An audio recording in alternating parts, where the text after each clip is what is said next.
Grandiyoso ang nahimong opening ceremony sa 2016 Batang Pinoy National Championship nga gipahinabo ni milabay nga Domingo, Nobyembre 27 didto sa Davao del Norte Sports and Tourism Complex sa Tagum City, taliwala sa ulan.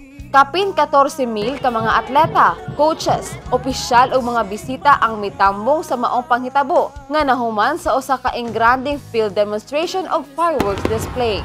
Sa iyang welcome message, gibutyag ni Governor Anthony Del Rosario nga tumong sa probinsya nga himuon kini nga best Batang Pinoy ever. The tested templates that we used in achieving the resounding success of the Palarong Pambansa in 2015 gave us the confidence in seamlessly hosting any big-ticket event in the future. So, please feel free to approach our various committees when you need help. We will be very happy to serve you.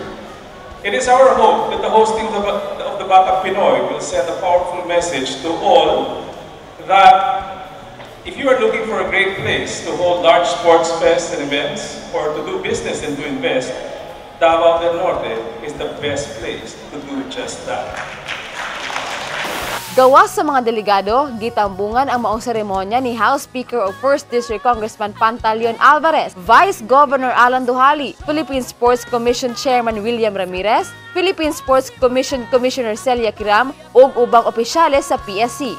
Mitambong usab ang mga board members, mga mayor ug mga vice-mayor sa mga lungsod ug munisipalidad sa probinsya. Ang Batang Pinoy 2016 pagabuhaton gikan Nobyembre 28 hangtod Disyembre 2. Charlene Luna, Davnor Karon.